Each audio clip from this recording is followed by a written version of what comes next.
Hello, welcome back to Call for Help. I'm Leo Laporte. Many of us take our eyesight for granted, and for those of you who are blind or visually impaired, or our friends or family members, even simple things like hanging a picture, replacing a light bulb, can be a real challenge. But it's all about being independent. And joining me now, Nicaise Dogbo, who is from CMAT Consulting. He's got some tools designed to let you be a little bit more independent around the house. That's right, Leo. It's good to have you, Nicaise. Welcome back. I'm glad to be here, Leo. Yeah. Now, the last time you were here, you showed us some computer-adapted tools. Yeah, the last time we talked about high-tech, really, computers and everything. Yeah. But this time I have basic and low technology. But stuff that's pretty cool. Absolutely. It's about living independently. It's about getting work done without sighted assistance. Right. If you don't have to. You don't have to call somebody and say, come over and help me hang a picture or help me fix this door. You want to be able to do it yourself. Exactly. I don't blame you at all. Right. Now, these are still high-tech solutions in many ways, and that's what's kind of interesting. You can retrofit kind of classic low-tech devices to make them more useful. Absolutely. Yeah. The approach that we take to finding accessibility solutions is to really see if we can adapt existing technology so that it can provide sound or audible or close to the visually impaired users. Is that what you do at CMAT?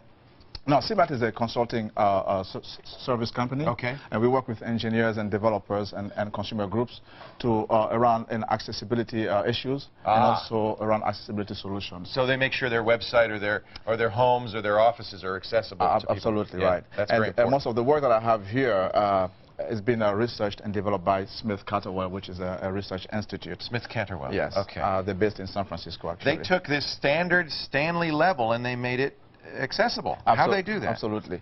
Well, it's not complicated. I mean, if you're an electrical engineer, you can really pull this stuff off very easily, right? So this is your regular carpenter's level, right? And so what they did here, they just, like I was saying, just simple technology, just capacitors and diodes and things like that, right? Just to create sounds. And what I have here, I just have to find the switch. There's a switch here, so I'm going to turn this thing on. Yep. Okay. So it makes a little sound. Exactly. Right? And so right now you see it's kind of stuttering a little bit. Yeah. Right? So this is a clue that this thing is not exactly level. Our table is not level, Steve. Not, right. We're going to get that fixed. So as you can see, when the incline is up like this, see the pitch goes higher. Or when it's down like this, like that. That's easy. So normally when it's exactly level, you want the sound to be somewhat steady like this. There. Exactly. Now you're level. Yes, exactly. That's great. So this is good for putting up shelves and making sure that your refrigerator is lined up horizontally and things like that. And here's a stud finder. Now I've used these before. They have lights and they light up when you find a stud in the wall, so you can hang a picture. Right, exactly. Now this is again your standard stud finders, but we adapted it. Smith Catterwell did with a little circuit here, right? So it makes sounds. And what it is here, so I'm going to press this here, exactly. So as you move it across the wall, right, whether you find a stud or not, the pitch will vary. Got it. Right, so this way you know where to put your nail and hang your pictures or some other things.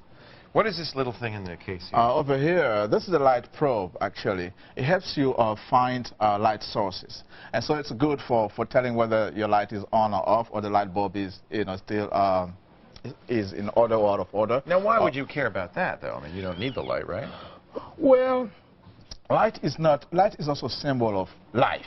Right. You don't want to sit in a dark apartment. Exactly, right. So even if you don't need light, you still want to make sure that people know that there's somebody. There's somebody home. Exactly. Yeah, and you want your front porch light to work. And exactly. And also you can check on the pilot light too of your stove or your heater and things like that, right? So how does that work?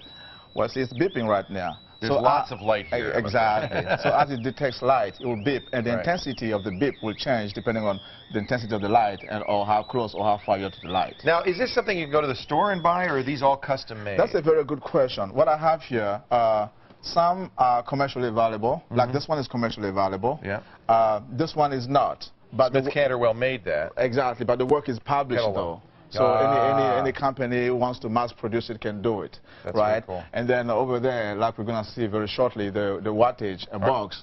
Yeah, let's show that. This would allow you, so you found the light is off. Exactly. And now you the problem is you want to put the right kind of light bulb. Exactly, right. You so can't read the light bulb. Exactly. So what this is, you take the light bulb, you screw it here, right, and you're going to turn it on. Yeah. Right, so it's on right now. Now what I have here, I've got some contacts. right? And as you can see, I got some braille label, some braille marks here. Right. So I'm going to use my fingers, right? It's completely safe. It's not going to electrocute me. So I move it down like this. I'm glad to hear that, Nicaise. Let me see here. There we go. See, it's buzzing here. And what does that mean? I can come here. This shows me that it is 60 watts. You're exactly right. Exactly. That's exactly what it is. Now you can take it and put it in. If now, 60 watts is what I want to show this one because this is very cool. You're going to pour me a glass of water. Now, normally I would say, well, I'll just stick my thumb in the water. I'll know when it's full. Exactly. No, but you use it. What is this device here? This is a cool one. Actually, it's got a nickname. This is also called a say when. Say when, because it says when, right? Exactly, right? But it's formally it's a liquid level indicator. Yeah. Right. So what I'm gonna do, you just hang it over the container. In this particular, so we have a glass. Okay. Right. I'm gonna get some water. I believe you got some water. There's a picture here for you, right there. Oh man, stuff is big here. Well, it's okay. Let me move everything out of the way. Okay. Just in case it doesn't say when. Does it actually say when? Well, wouldn't it be cool if it did? It does, but it won't use English words. Oh, okay. I think it'd be great if it said when. Okay. So what I'm going to do, of course, I just have to make sure that I'm pouring the water into the right thing here, right? So you could invite somebody over for tea, and you could pour. Absolutely. There we go. Perfect. You see? Perfect. So now you know it's done. Exactly. And you did. It's exactly right. In fact, I often miss an overflow, so is that right? I might need that thing. Absolutely. This one is also commercially valuable too, but I think they need to do a little better work at hiding this battery. The battery? Yeah, exactly. Yeah, it's not exactly the most attractive thing. But it is better than sticking your thumb in it. No, absolutely. If you want to learn more about any of these devices, by the way, you can visit us online at techtv.com/call. For help. We have links to Smith Kettlewell and to all of the devices. And the ones that you could buy, we can tell you where you can buy. Exactly. Can you stick around, Nicaise? Because I think we have a call for help. Oh, sure, absolutely. I got time. We have somebody, Kat? Yeah. Yeah. We don't have a camera on you. But just tell us who it is. I don't have a camera here. That's all right. You don't need a camera. Okay. The robot's turning. It's turning now. There's the robot on the phone. It's Andrew. Andrew from Port Oregon, Washington. He's got a question about text readers. Hi, Andrew. Hello. How are you? I'm doing grand. Are you blind, or do you have a friend who's blind, or? I'm visually impaired. Okay. And my question is, I'm looking for a text reader that will read me the text, hopefully free or affordable, because technology for the blind can get expensive. It is. A lot of this adaptive technology is very expensive. Yeah, that's an uphill battle we're still leading. Right. It's very difficult. I mean, we're talking about access technology, but the stuff is hardly accessible. Yeah, unfortunately. Exactly, unfortunately. So you want something that will read to you, basically, from a computer? Yeah, you know, if I read my call for help newsletter in email or browse the web or in Word. Well, what do you do in the case? Yeah, this is very easy, actually. There's software and hardware available. The popular ones would be like JAWS for Windows or Windows Eyes. We have Windows Eyes right here, voice access for Windows. Yes, exactly. They're just screen readers. Right. And they just load into your computer just like you would load any other computer program. Right. And they interface with the hardware with the sound card of your computer. So together they would produce speech that you can hear. That's very cool. That's where you can write and read and everything you get on your computer. Do you use a computer at all now, or? Yeah, I've used one for years. Yes. So how do you use it? I use the magnifiers. I use the high contrast. So you have some vision. You got some vision. So I think in your case. A little bit, yes. And I've used text readers. I just went to XP. And I'm thinking, well, maybe XP has more. Well, that's one of the problems with a lot of these programs, like Windows Eyes does not work with XP. That they haven't updated it yet. Is there a reader in XP built in? Yeah. Actually, in XP, it's got something called narrator. But just to help you, get started. It's not designed to replace a full-blown screen reader. But it could read the email. It could read small text files, web pages. No, actually, no. It could not do that. No, it could not do that. Right. That's not great. Because I suppose Microsoft doesn't want to run the other guys out of business. So that's in your accessibility folder. I'm sure you found that already. Right. Yeah. All right.